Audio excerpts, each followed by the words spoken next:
दोस्तों नमस्कार। यह है मार्गदर्शन फॉर सिविल सर्विसेज। मैं अनुराग चौधरी। एनसीईआरटी भूगोल के अंतर्गत आज 6वीं कक्षा की पुस्तक पृथ्वी हमारा आवास का अध्याय 4 मानचित्र यानी कि मैप के बारे में आप पढ़ेंगे। इसके अध्ययन से आप जान पाएंगे कि मानचित्र क्या होता है, इसका लाभ और उपयोग क्या है, मानचित्रों के कौन कौन से प्रकार होते हैं, मानचित्रों के घटक कौन से हैं, इसके अलावा खाका किसे कहते हैं। तो आइए शुरू करते हैं आज का चैप्टर। दोस्तों पिछले अध्याय में आपने ग्लोब के महत्व के बारे में जाना था। ग्लोब क्या होता है? ग्लोब पृथ्वी का प्रतिरूप होता है दोस्तों, जिससे संपूर्ण पृथ्वी के बारे में आपको एक साथ जानकारी मिलती है। लेकिन ग्लोब के अध्ययन की कुछ सीमाएं होती हैं। जब हम पूरी पृथ्वी का अध्ययन करना चाहते हैं तब ग्लोब हमारे लिए काफ़ी उपयोगी होता है। लेकिन जब हम पृथ्वी के केवल एक भाग जैसे अपने देश, राज्यों, जिलों, शहरों तथा गांवों के बारे में जानना चाहते हैं तो ये हमारे लिए उतना उपयोगी साबित नहीं होता है। ऐसी स्थिति में हम मानचित्रों का यानी मैप्स का प्रयोग करते हैं। तो मानचित्र क्या होता है दोस्तों?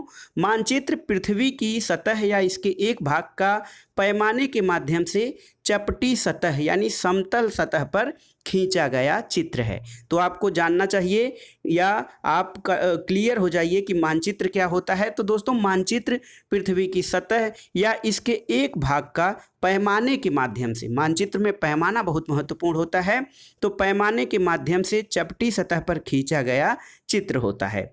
लेकिन आपको ये भी ध्यान रखना होगा कि एक गोलाकार सतह को पूरी तरह से चपटा कर पाना असंभव होता है। लेकिन जो है मानचित्र, ये पृथ्वी के किसी भाग, किसी देश, किसी महाद्वीप या एक हिस्से का जब हमको अध्ययन करना होता है तो हम मानचित्र का प्रयोग करते हैं। मानचित्र हमारी विभिन्न ज़रूरतों के लिए आवश्यक है। कुछ मानचित्र एक छोटे से क्षेत्र को और कुछ तथ्यों को दर्शाता है।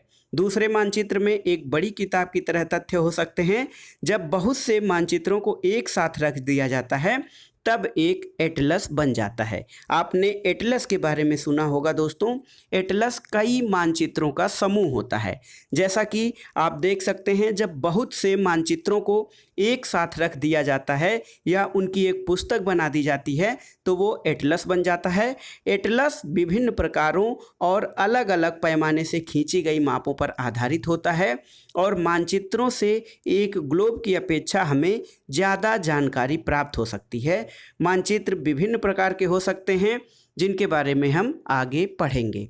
तो दोस्तों आपने जान लिया ग्लोब पूरी पृथ्वी का एक साथ अध्ययन करना हो तो उसके लिए ग्लोब आवश्यक है। लेकिन किसी हिस्से का, पृथ्वी के किसी हिस्से का, किसी देश का, किसी जिले का, किसी राज्य का अध्ययन करने के लिए मानचित्र आवश्यक होता है। एटलस क्या है? तो दोस्तों एटलस वो होता है जब कई प्रकार के मानचित्रों को एक साथ कर दिया जाए तो उसे एटलस कहा जाता है। अब आइए जानते हैं कि मानचित्र के कौन कौन से प्रकार हैं। तो सबसे पहला प्रकार है दोस्तों भौतिक मानचित्र, फिजिकल मैप। तो भौतिक मानचित्र या फिजिकल मैप क्या होता है? पृथ्वी की प्राकृतिक आकृतियाँ जैसे पर्वत है, पठार हैं, मैदान, नदी, महासागर, इन सब को दर्शाने वाले मानचित्रों को भौतिक या उच्चावच मानचित्र कहते हैं। दूसरा प्रकार है राजनीतिक मानचित्र यानी पॉलिटिकल मैप। तो राज्यों, नगरों, शहरों और गांवों तथा विश्व के विभिन्न देशों और राज्यों और उनकी सीमाओं को दर्शाने वाले मानचित्र को राजनीतिक मानचित्र कहते हैं। इसके अलावा दोस्तों एक है थीमेटिक मानचित्र। थीमेटिक मानचित्र क्या होता है इसके बारे में जानिए।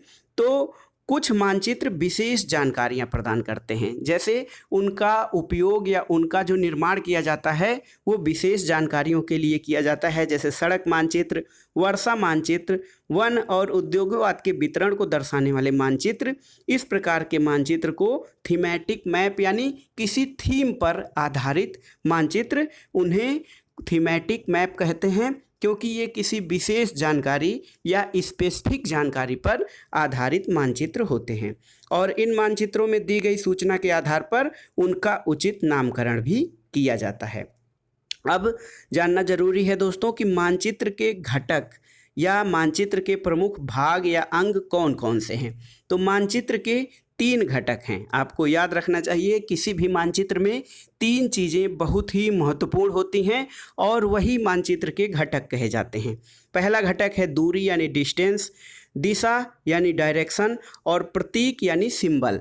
तो मानचित्र के 3 घटक होते हैं दोस्तों, दूरी, दिशा और प्रतीक। तो सबसे पहले हम दूरी के बारे में जानते हैं। दोस्तों, मानचित्र एक आरेखण होता है। मानचित्र रेखाओं से बनता है, इसलिए वो एक आरेखण होता है जो कि पूरे विश्व या उसके एक भाग को छोटा करके कागज़ के एक पन्ने पर दर्शाया जाता है। या हम ये कह सकते हैं कि मानचित्र छोटे पैमाने पर खींचे जाते हैं, लेकिन इसे इतनी सावधानी से छोटा किया जाता है ताकि स्थानों के बीच की दूरी वास्तविक रहे। ये तभी संभव होता है जब कागज़ पर एक छोटी सी दूरी स्थल की बड़ी दूरी को व्यक्त करती है। यानी दूरी जो है दोस्तों, मानचित्र का बहुत ही महत्वपूर्ण घटक होता है और पूरे विश्व के मानचित्र को हम एक पन्ने पर इसलिए दर्शा सकते हैं कि दूरी को, हम बड़ी दूरी को उसी अनुपात में छोटी दूरी में समायोजित या परिवर्तित करते हैं। इस कारण हम पूरे विश्व के मानचित्र को एक पन्ने पर सहेज सकते हैं। तो उसके लिए एक पैमाने चुना जाता है और पैमाना क्या होता है? पैमाना स्थल पर वास्तविक दूरी और मानचित्र पर दिखाई गई दूरी के बीच का अनुपात होता है। यानी स्थल पे जो वास्तविक दूरी होती है उसका और जो हम पेपर पे दिखाते हैं उसका अनुपात पैमाना होता है। इसको उदाहरण के लिए आप समझ सकते हैं, जैसे कि आपके विद्यालय और आपके घर के बीच की दूरी 10 किलोमीटर हो तो इसे आप मानचित्र पर 2 सेंटीमीटर से व्यक्त कर सकते हैं। तो इसका मतलब ये होता है दोस्तों कि जो मानचित्र है उसमें 1 सेंटीमीटर स्थल 5 किलोमीटर को दर्शाएगा। जब आपने 10 किलोमीटर की दूरी को मानचित्र में 2 सेंटीमीटर में दर्शा दिया तो इसका मतलब है 1 सेंटीमीटर 5 किलोमीटर जो है वो दूरी को दर्शाएगा। और आपके जो रेखाचित्र बनाएंगे इस पैमाने पर, इसका पैमाना 1 सेंटीमीटर बराबर 5 किलोमीटर के बराबर होगा। इस प्रकार पैमाना जो है दोस्तों किसी भी मानचित्र के लिए बहुत ही महत्वपूर्ण होता है। और अगर आपको पैमाने की जानकारी है तो आप मानचित्र पर दिए गए किसी भी स्थान के बीच की दूरी का पता लगा सकते हैं। तो जो मानचित्र बनाया जाता है ऐसे ही कोई रेखा खींच के, या मानचित्र एक आरेखण होता है तो कोई भी ऐसे रेखा खींच के आप मानचित्र नहीं बना सकते हैं। मानचित्र में दूरी का बहुत बड़ा महत्व होता है, क्योंकि वास्तविक दूरी जो होती है उसको किसी पेपर पर उतारने के लिए उस दूरी का अनुपात आपको जानना होता है और उसी आधार पर एक सही और सटीक मानचित्र बनाया जा सकता है। यानी दूरी बहुत महत्वपूर्ण है। और दूरी इसलिए महत्वपूर्ण है दोस्तों कि ये जो है मानचित्र को या बड़े भाग को छोटे से आकार में उसको पूरी तरह से समायोजित या चित्रित किया जा सकता है।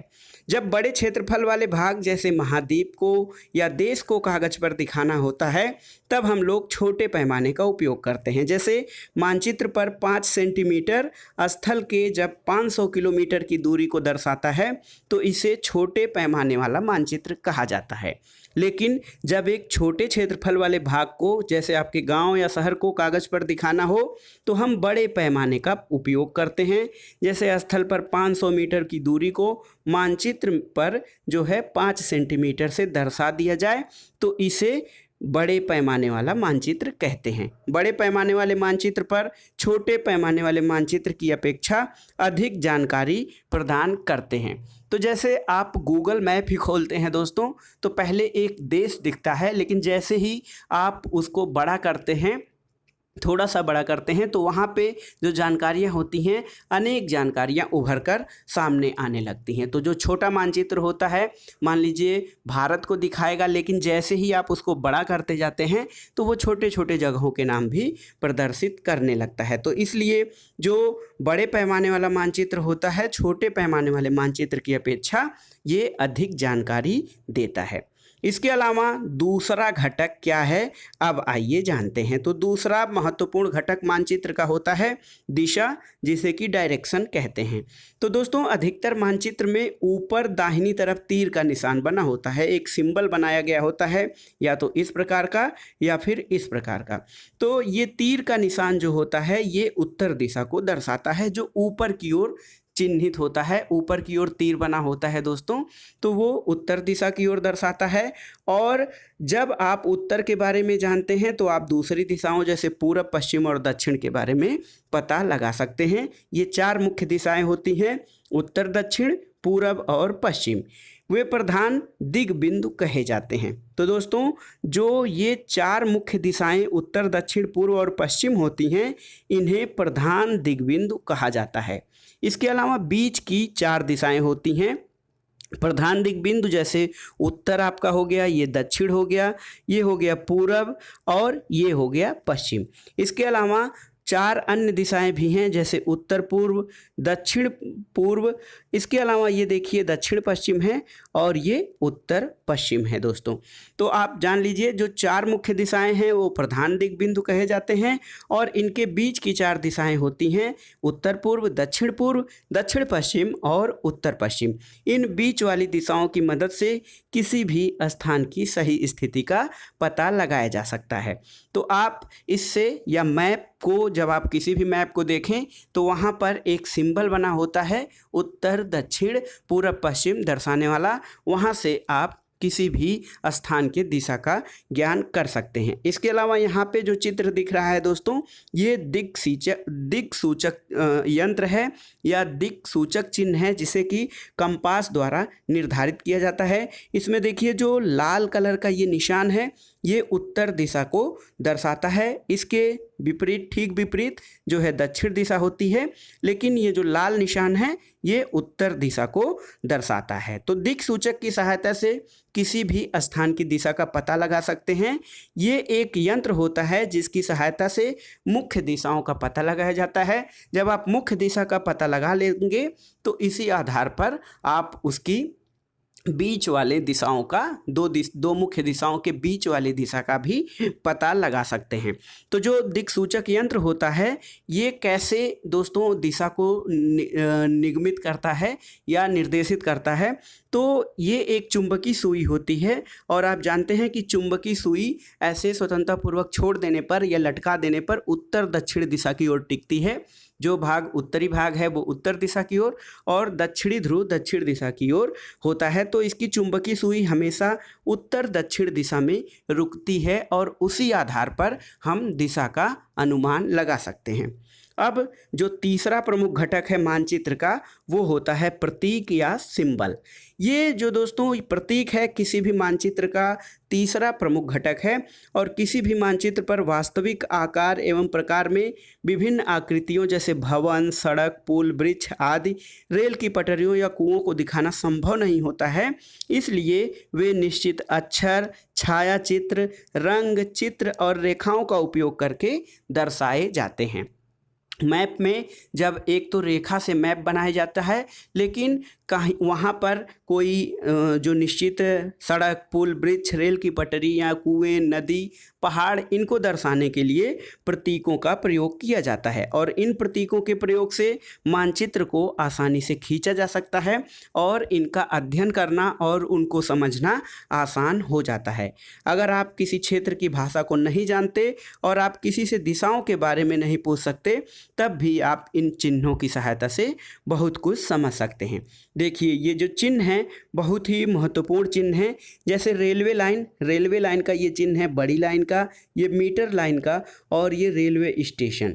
इसके अलावा जो सड़कें हैं दोस्तों, ये पक्की सड़क का चिन्ह है और ये कच्ची सड़क का। सीमाओं में अंतर्राष्ट्रीय सीमा रेखा है, ये राज्य सीमा रेखा और ये जिला सीमा रेखा है। नदी, कुआं, तालाब, नहर और पुल को आप ये देखिए, नदी ये लंबाई में ऐसे बहती हुई जाती है, ये बिंदु से कुआं है, ये तालाब है, इसके अलावा ये नहर है और ये पुल का निशान है। मंदिर, गिरजाघर, मस्जिद और छतरी, ये देखिए मंदिर, ये गिरजाघर है, क्रॉस का निशान है, ये मस्जिद है और ये छतरी है। पोस्ट ऑफिस को पीओ से, पोस्ट एवं टेलीग्राफ ऑफिस को पीटीओ से और पुलिस स्टेशन को पीएस से दर्शाया जाता है। बस्ती देखिए, यहाँ पर बस्ती है और ये कब्रिस्तान को दर्शाता है। पेड़ों का निशान पेड़ से और घासों का निशान घास से। तो ये मैप को या मानचित्र को समझने में काफ़ी फायदेमंद होता है। ये सभी मानचित्र को समझने में या मानचित्र के प्रतीकों को दर्शाने वाले रूढ़ चिन्ह कहे जाते हैं और इनके द्वारा मानचित्र से जानकारी प्राप्त किया जा सकता है। और मानचित्र की एक विश्वव्यापी भाषा होती है जिसे सभी आसानी से समझ सकते हैं। आप इन चिन्हों की समझ से आप मानचित्र में चीज़ों को समझ सकते हैं कि कौन सा चीज़ कहाँ पर है। देखिए यहाँ पर एक मंदिर है दोस्तों, ये जो है आपका मंदिर का निशान है, ये नदी बह रही है और ये सड़क है, सड़क नहीं रेलवे लाइन है दोस्तों। यहाँ पर रेलवे स्टेशन है, RS का निशान जो है वो रेलवे स्टेशन का है। तो आप इन चिन्हों की सहायता से सुंदरपुर गांव और इसके आसपास के क्षेत्र को जान सकते हैं कि कौन सी चीज़ कहाँ पर स्थित है। और देखिए विभिन्न रंगों का प्रयोग भी मानचित्रों में किया जाता है। रंगों के प्रयोग से समझना आसान हो जाता है। जैसे जो जल या नीले रंग का प्रयोग है वो जलाशय, और भूरा रंग का प्रयोग पर्वत, पीला रंग का प्रयोग पठार और हरा रंग मैदानों को दर्शाने के लिए किया जाता है। तो रंगों के प्रयोग से भी मैप में चीज़ों को समझना आसान होता है। अब आइए जानते हैं रेखा चित्र या डायग्राम क्या होता है। तो रेखा चित्र एक आरेखण होता है जो पैमाने पर आधारित न होकर याददाश्त और स्थानीय प्रेक्षण पर आधारित होता है। कभी कभी किसी क्षेत्र के एक कच्चे आरेखण की आवश्यकता वहाँ के एक स्थान को दूसरे स्थान के सापेक्ष दिखाने के लिए की जाती है। और जैसे मान लीजिए कि आपको आपके मित्र के घर जाना है लेकिन आपको रास्ते की जानकारी नहीं है, आपका मित्र अपने घर के रास्ते को बताने के लिए एक कच्चा आरेखण बना देता है और इस प्रकार कच्चे आरेख को बिना पैमाने की सहायता से खींचा जाता है और इसे रेखाचित्र मानचित्र कहा जाता है। तो रेखाचित्र ऐसे कच्चा आरेखण होता है जिसमें पैमाने की बात नहीं होती है या पैमाने पर ये आधारित नहीं होता है, लेकिन जानकारी के लिए ये बहुत ही कामगार या काम के लिए बहुत ही महत्वपूर्ण होता है। इसके अलावा रेखा चित्र के अलावा एक दूसरा चीज़ आता है दोस्तों, खाका। आपसे कभी कभी कहा भी जाता है कि इस चीज़ का खाका खींचिए कि वो कैसा होगा। तो खाका भी इसी प्रकार का होता है कि एक छोटे क्षेत्र का बड़े पैमाने पर खींचा गया रेखा चित्र जो है वो खाका कहलाता है। एक बड़े पैमाने वाले मानचित्र से हमें बहुत सी जानकारियाँ प्राप्त होती हैं, लेकिन कुछ ऐसी चीज़ें होती हैं जिन्हें हम कभी कभी जानना चाहते हैं, जैसे किसी कमरे की लंबाई और चौड़ाई किसी मानचित्र में नहीं दिखाया जा सकता है, लेकिन हम खाके की सहायता से एक रेखा चित्र खींच सकते हैं और इसे ही खाका कहा जाता है। यानी खाका एक छोटे क्षेत्र का बड़े पैमाने पर खींचा गया क्षेत्र या रेखा चित्र होता है जिसमें हम किसी कमरे की लंबाई और चौड़ाई या किसी स्थान की गहराई आदि सब जान सकते हैं, उसे खाका कहते हैं। तो दोस्तों ये था आज का वीडियो, बहुत ही आसान चैप्टर था मानचित्र यानी मैप के या मानचित्र अध्याय के अध्ययन से आपने जाना कि मानचित्र क्या है और ग्लोब से ये किस तरह अलग होता है, इसका लाभ क्या है, उपयोग क्या है और मानचित्रों के प्रकार कौन कौन से होते हैं तथा मानचित्रों के घटक कौन हैं। इसके अलावा आपने जाना कि रेखा चित्र और खाका किसे कहते हैं। तो वीडियो आपको कैसा लगा और ये जो NCERT श्रृंखला है ये आपके लिए कितना लाभदायक हो रही है, हमें कमेंट बॉक्स में ज़रूर बताइएगा। वीडियो को लाइक करें, शेयर करें और इस चैनल मार्गदर्शन फॉर सिविल सर्विसेज को सब्सक्राइब करें। वीडियो देखने के लिए धन्यवाद। नमस्कार।